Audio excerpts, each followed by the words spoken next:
He was sitting there, a quiet man with hands weathered by decades of work. He didn't say much at first, just nodded politely and looked down at the floor, like so many men his age do when the conversation turns inward. After a few minutes, I asked the question, the one that always brings the pause. "Do you ever touch yourself?" His eyes lifted, surprised, almost ashamed. Then softly he said, "Not for a long time, Doc. I figured that part of my life was over." I've heard that answer more times than I can count. Men in their 60s, 70s, even 80s, holding in silence what they never knew they were allowed to feel. And here's the truth. Most older men never stop wanting connection. They just stop believing they're allowed to ask for it. They were taught, from early on, that touch, especially self-touch, was shameful, something dirty, something weak. And as the years pass, that shame doesn't disappear. It hardens, settles into the body like dust in an empty room. But what if I told you that very touch you were told to avoid could actually keep your heart stronger, your brain sharper, your hormones balanced, and your spirit alive? That it's not the loss of sex that damages men after 60. It's the loss of sensation, the loss of presence, of permission. I'm Dr. Thomas Leighton. I've listened to soldiers whose bodies once ran toward fire and now feel numb, to factory men whose hands shape steel but tremble now at the thought of loneliness, to fathers who provided for everyone but themselves and now wonder where their spark went. And what I've learned, after decades walking alongside men like this, is simple. It's not broken bodies that wear men down, it's forgotten ones. So today, we're going to talk about something that rarely gets spoken out loud. Masturbation.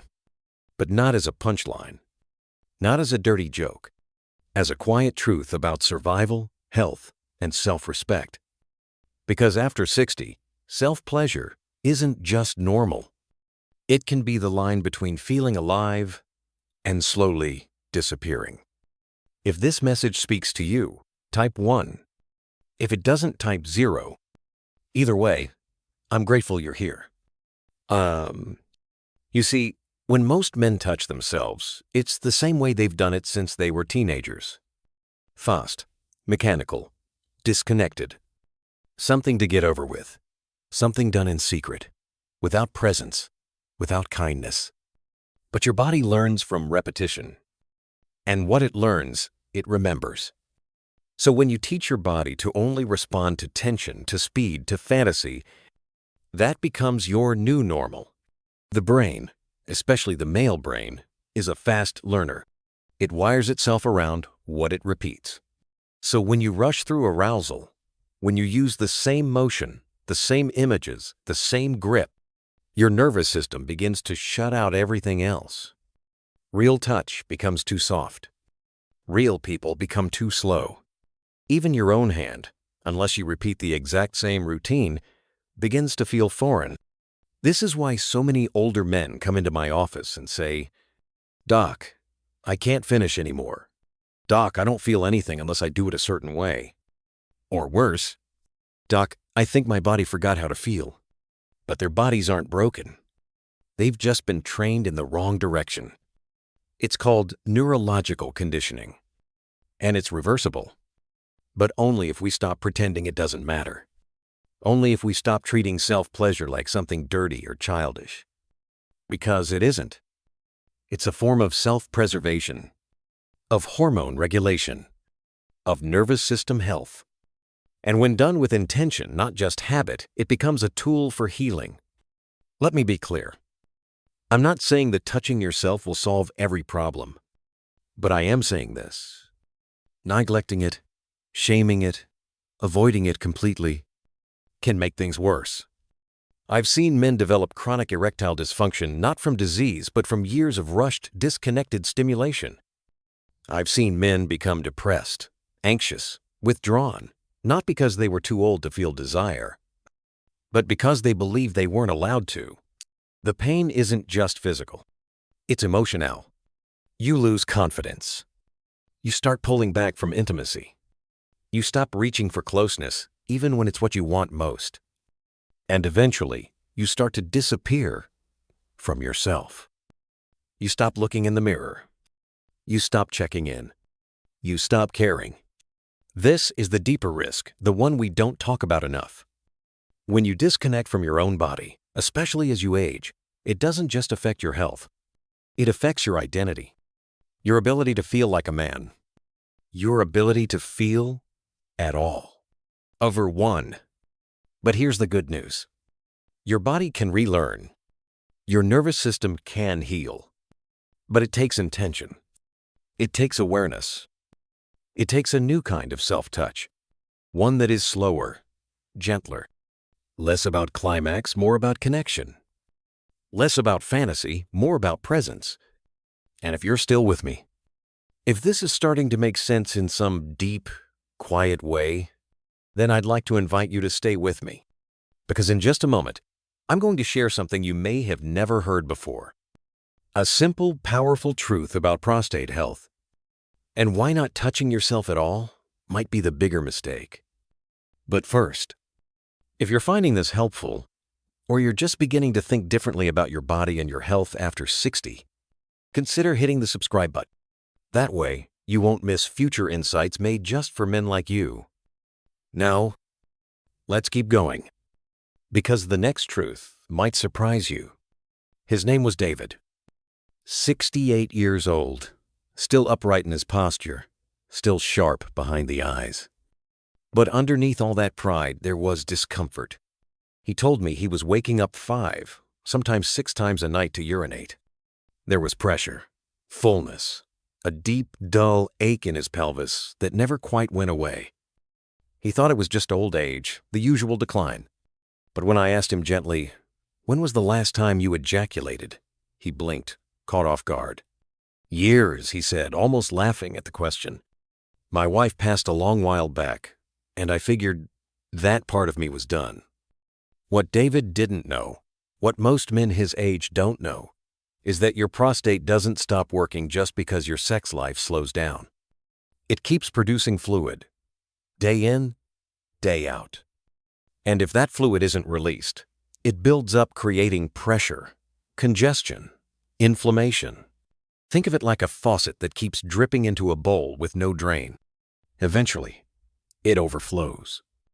And that overflow, that congestion, is what leads to discomfort, frequent urination, dribbling, even pain. Your body isn't trying to punish you. It's asking for relief. And here's where it gets serious. Chronic prostate inflammation has been linked to a higher risk of prostate cancer. Now, I'm not saying that abstaining causes cancer. That would be irresponsible. But what I am saying, backed by large-scale studies, is this. Men who ejaculate regularly at least 21 times per month, according to Harvard researchers, show a significantly lower risk of developing prostate cancer. That's not theory. That's data. But more than numbers, I've seen it in the eyes of men like David. Once he gave himself permission to reconnect, not out of lust or loneliness, but care, something shifted. The pressure eased. His sleep improved. He even said his dreams felt clearer. And there was this light, just a flicker. But it was there. A spark that had gone dim, glowing again. That's the power of presence. That's the healing potential your own body still carries. But most men never get there. Because long before the prostate inflames, something else takes root. Shame.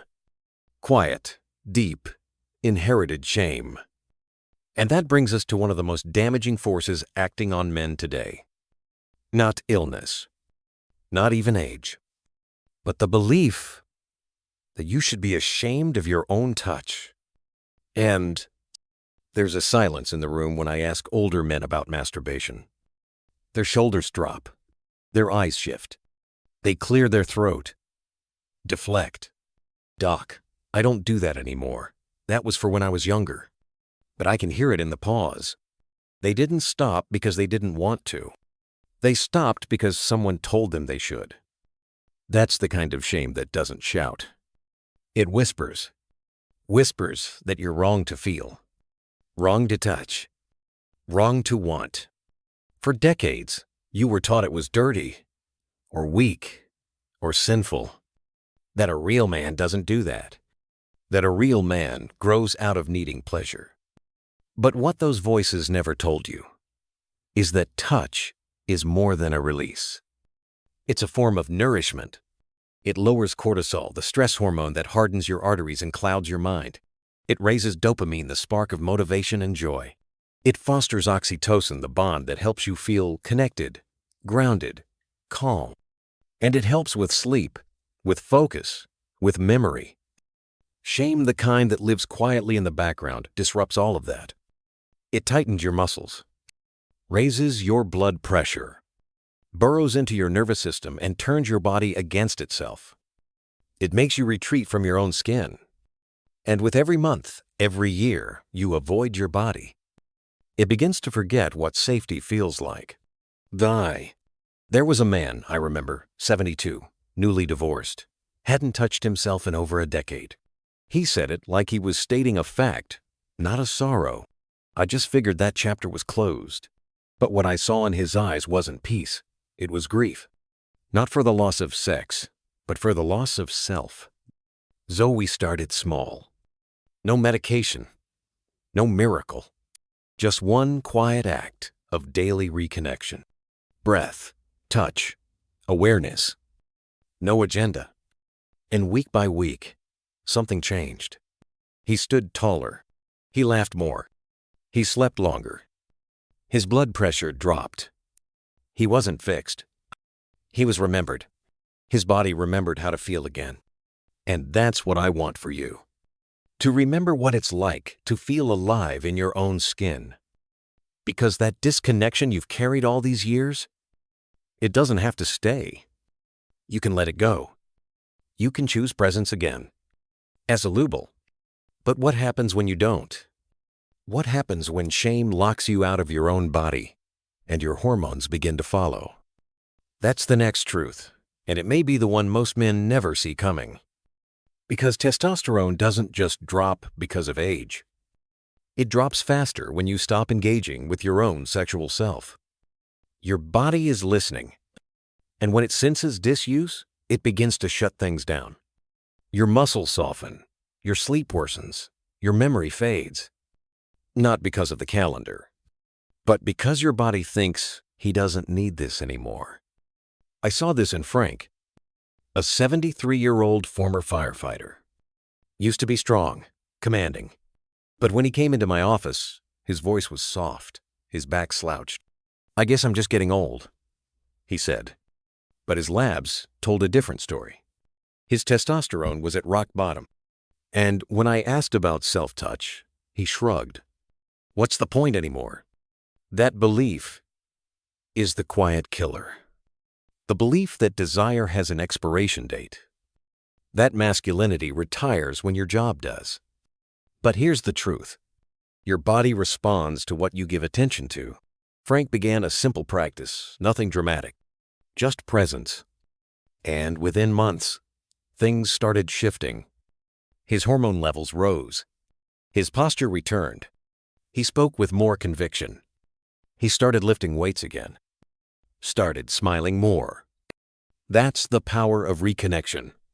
That's the message your body needs. I still want to feel. I still want to live. And when you send that message, your biology listens. Now, you may be wondering, what about erections? What if that part of me is already gone? Well, let me tell you something most doctors don't say plainly enough. Your erectile function isn't just about sex.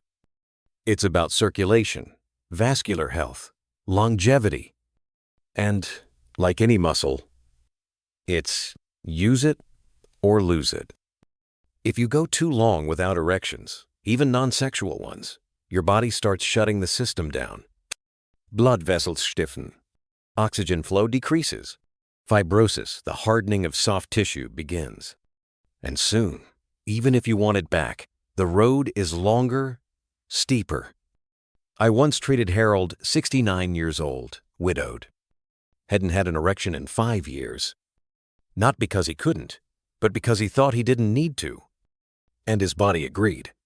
It shut the gates.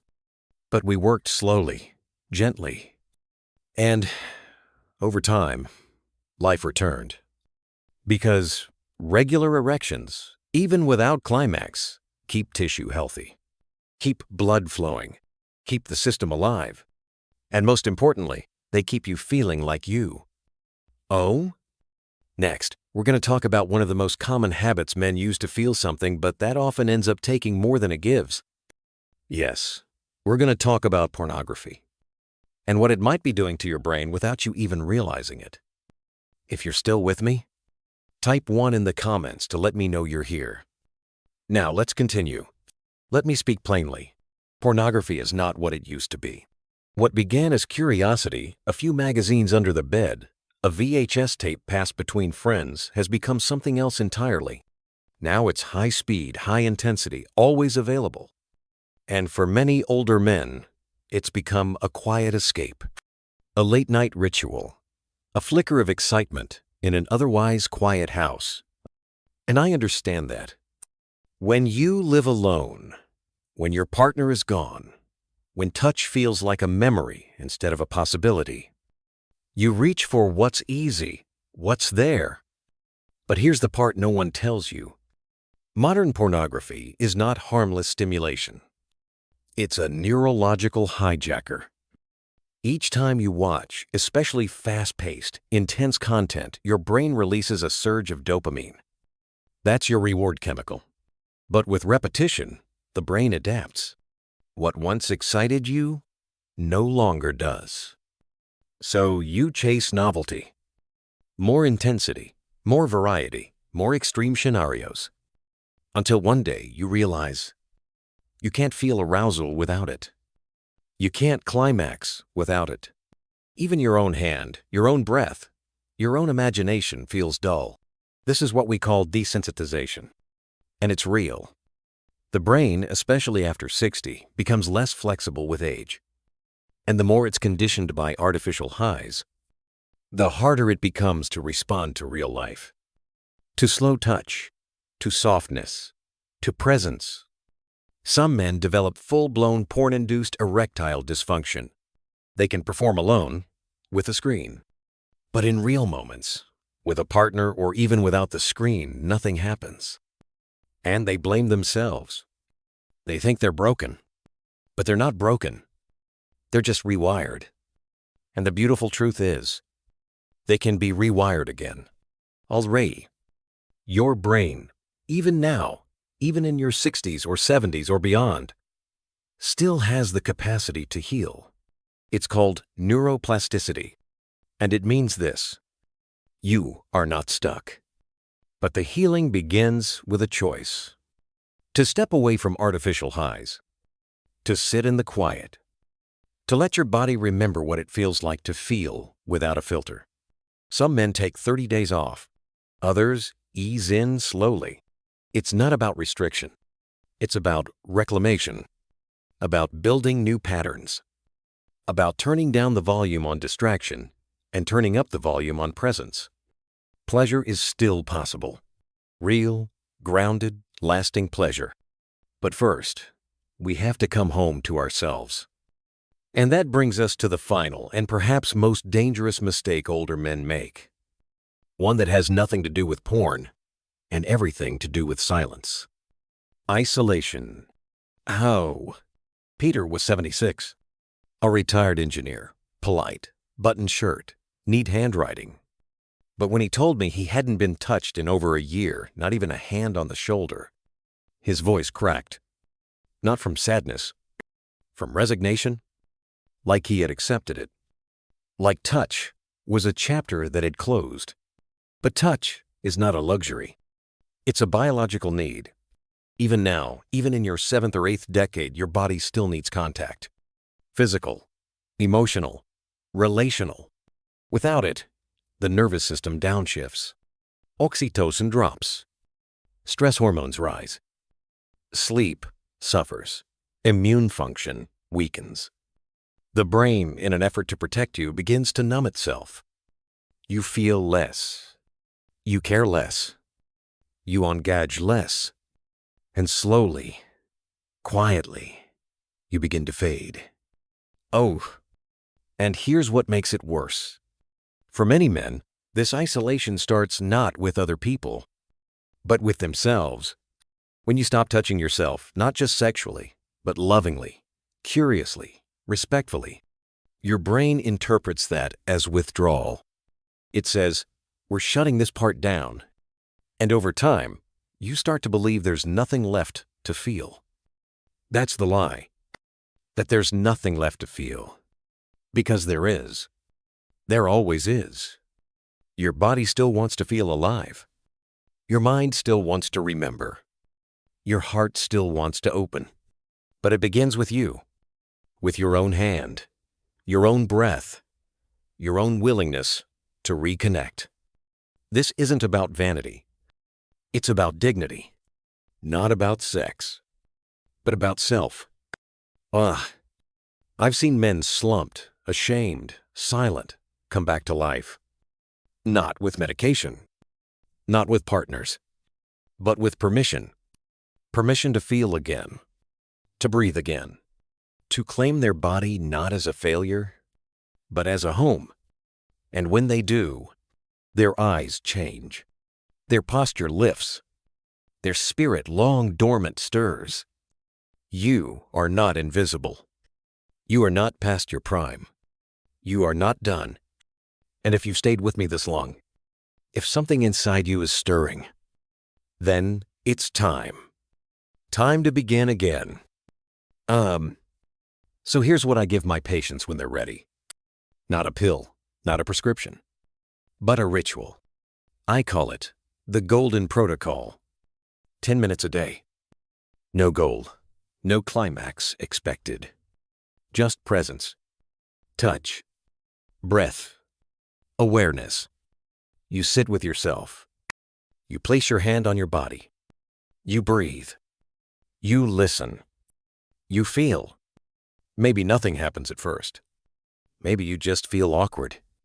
But over time, and I promise this, something shifts. The nervous system softens.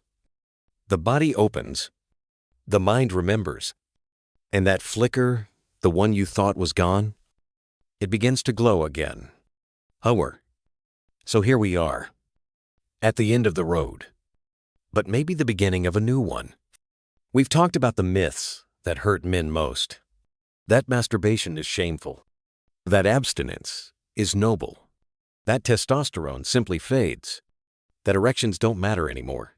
That porn is harmless. That isolation is inevitable. And the truth is, none of these are destiny. They're choices, habits, stories. And you even now get to write a new one. You get to reclaim your body. Not as something broken, but as something sacred. You are still here. You still matter. And what you do with that truth begins today. If this message touched you, perhaps share it quietly as it was shared with you. Thank you for listening.